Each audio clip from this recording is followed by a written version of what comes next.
بسم اللہ الرحمن الرحیم۔ السلام علیکم معزز طلباء کرام، آپ سب کیسے ہیں؟ آج ہم تفسیر بیضاوی کے سبق نمبر 164 کو پڑھیں گے۔ آج کے ہمارے سبق کا عنوان ہے لام اور من کا بیان۔ آج کے ہمارے سبق کی عبارت واللام فیہ للجنس سے شروع ہوتی ہے۔ آئیے سب سے پہلے ہم آج کے سبق کی عبارت پڑھ کے اس کا ترجمہ کرتے ہیں، اس کے بعد وضاحت کی طرف بڑھتے ہیں۔ مصنف علیہ رحمہ لکھتے ہیں واللام فیہ للجنس ومن موصوفۃ اذ لا عہد فکأنہ قال ومن الناس ناس یقولون او للعہد والمعہود هم الذین کفروا ومن موصولۃ مراد بها ابن ابی وأصحابه ونظراؤه فإنهم من حيث أنهم صمموا على النفاق دخلوا في عداد الكفار المختوم على قلوبهم، واختصاصهم بزيادات زادوها على الكفر لا يأبى دخولهم تحت هذا الجنس، فإن الأجناس إنما تتنوع بزيادات يختلف فيها أبعادها، فعلى هذا تكون الآية تقسيما للقسم الثاني۔ اور لام تعریف الناس میں جنسیت کے لیے ہے، اور اس صورت میں من موصوفہ ہوگا اس لیے کہ ناس کی تعجین مصداق کا پہلے سے کوئی علم نہیں، تو گویا اللہ تعالیٰ نے یوں فرمایا وَمِنَ النَّاسِ نَاسٌ يَقُولُونَ کہ لوگوں میں سے کچھ ایسے بھی ہیں جو یہ کہتے ہیں۔ یہ لام تعریف عہد خارجی کے لیے ہے، بنی تقدیر کے من موصولہ ہوگا، اور الناس کا معہود خارجی الذین کفروا ہے جن کا ابھی ذکر ہوگا، اور من موصولہ سے مراد ابن ابی اور اس کے ساتھی اور اس جیسے دوسرے لوگ ہیں، اور اس لیے کہ منافقین مصر علی النفاق ہونے کی وجہ سے ان کفار کی تعداد میں داخل ہیں جن کے قلوب پر مہر لگائی جا چکی، اور ان کا ان چیزوں کے ساتھ مختص ہونا جو انہوں نے کفر پر بڑھا رکھی تھی، مثلا دھوکہ وغیرہ، تو ان کے مصر علی الکفر کی فہرست میں داخل ہونے سے انکاری نہیں، اس لیے کہ اجناس ان زائد فصلوں کی بنا پر کہ جن میں ان اجناس کے افراد ایک دوسرے سے ممتاز اور جدا ہوتے ہیں نو بن جاتی ہیں۔ بس اس صورت میں آیت وَمِنَ النَّاسِ قسم ثانی ہی کی ایک قسم ہوگی۔ جی طلباء کرام، یہ تھی ہمارے آج کے سبق کی عبارت اور اس کا ترجمہ۔ تو آئیے اب اس کی وضاحت کی طرف ہم بڑھتے ہیں۔ تو قاری صاحب اصل میں ناس کی حقیقت تو واضح کر چکے، اب اس کے الف لام اور من کے بارے میں بحث کر رہے ہیں، اور ہر دو کا مصداق متعین فرما رہے ہیں۔ اب حاشیہ بیضاوی میں سے عبارت کا خلاصہ اس طور پر قلم بند ہے کہ الناس کا الف لام دو حال سے خالی نہیں ہے، یا تو جنس کے لیے ہوگا یا عہد خارجی کے لیے۔ اگر پہلی صورت ہو تو پھر من ناکرہ موصوفہ ہوگا ناس کے معنی میں، اور دوسری صورت ہو تو من موصولہ ہوگا، اور اس سے بالخصوص منافقین اور اس کے ہم صفات کی متعینہ جماعت مراد ہوگی۔ اب سوال یہ پیدا ہوگا کہ جنس کی صورت میں من کو موصوفہ اور عہد کی صورت میں موصولہ کیوں قرار دیا گیا؟ اس کے برعکس بھی تو ہو سکتا تھا۔ سو اس کا جواب یہ ہے کہ مناسبت اور استعمال کا لحاظ رکھتے ہوئے ایسی تقسیم کی گئی ہے۔ مناسبت تو اس لیے کہ جب الناس کے الف لام کو جنس کے لیے لیا گیا تو چونکہ جنس میں کوئی تعجین نہیں ہوتی بلکہ ایہام ہوتا ہے، اس لیے جب اس پر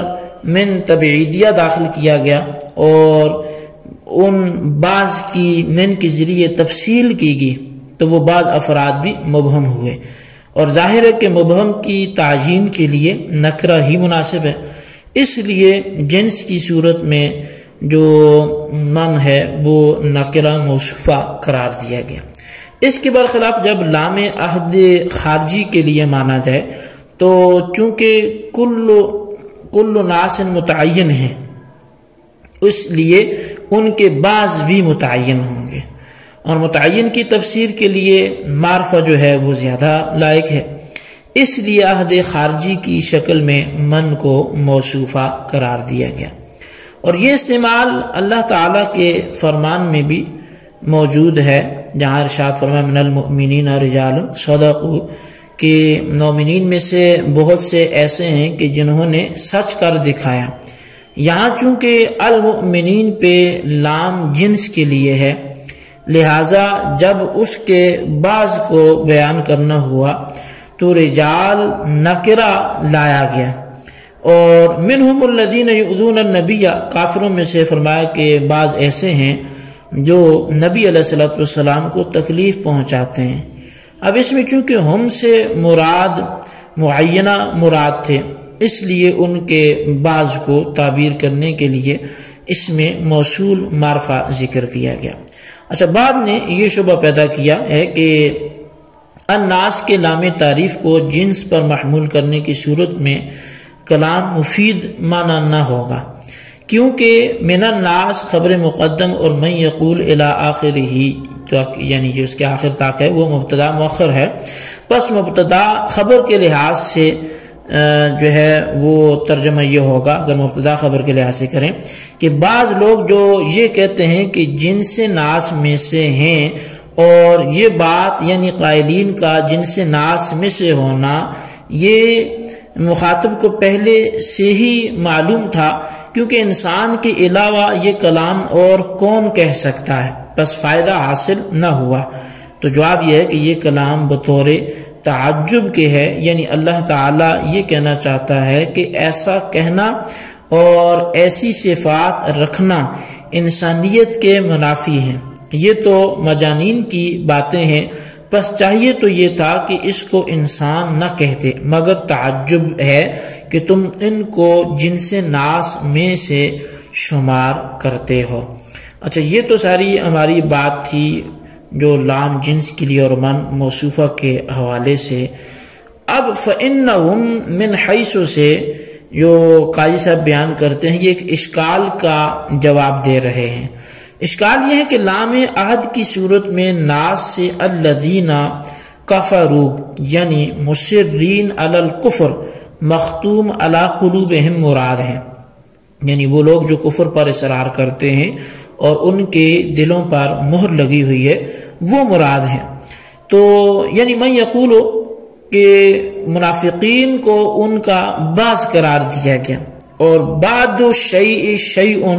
یعنی کہ بعد شے جو ہوتا ہے وہ شے میں داخل ہوتا ہے، حالانکہ منافقین الذین کفروا میں داخل نہیں ہیں، کیونکہ منافقین میں وہ خصوصیات مثلا خدا، دھوکہ وغیرہ پائی جاتی ہیں جو الذین کفروا میں موجود ہی نہیں ہیں، بس دونوں یہ دو جدا جدا چیزیں ہیں۔ لہٰذا جس طرح الخیل بعد البغال کہنا صحیح نہیں، اسی طرح المنافقون بعد الذین کفروا کہنا بھی درست نہیں ہوگا۔ تو آپ اس کا کیسے جواب دیں گے، کیسے دفاع کریں گے؟ تو جواب اس کا یہ ہے کہ الذین کفروا سے مصرین علی الکفر مراد ہیں، یعنی وہ لوگ جو کفر پر اصرار کیے ہوئے ہیں، اور مصرین علی الکفر جہرن و ظاہراً مراد نہیں، کیونکہ منافقین کی قسم ہیں، اور جو مصرین علی الکفر بمنزلہ جنس کے ہے، یعنی کفر پہ اصرار کرنے والے یہ بمنزلہ جنس کے ہے، مجاہرین منافقین اس کے انواع ہیں،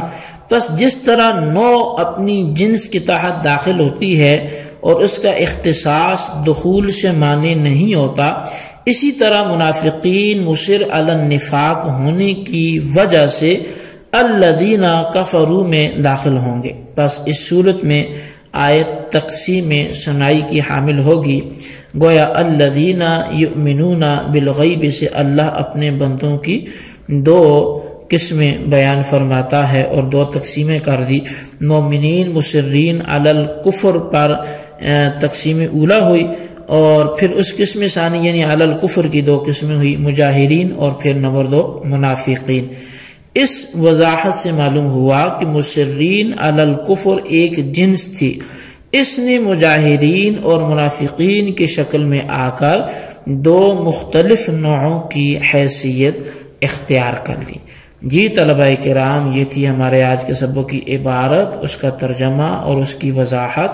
آپ نے آج کے سبق کو سنا سمجھا، اس کو خلاصے کو اپنے رجسٹر پر ضرور لکھیں، بالخصوص ان سوالات کے جوابات دیں۔ سوال نمبر 1 یہ ہے کہ من موصوفہ ہو تو پھر یہاں کیا مراد ہوگا، اور اگر من موصولہ ہو تو یہ سوال نمبر 2 ہے کہ پھر مراد کو واضح کریں۔ اللہ تبارک و تعالیٰ سے دعا ہے جو کچھ ہم نے پڑھا اسے یاد رکھنے کی توفیق نصیب فرمائے۔ آمین بجاہ النبی الامین صلی اللہ علیہ وسلم۔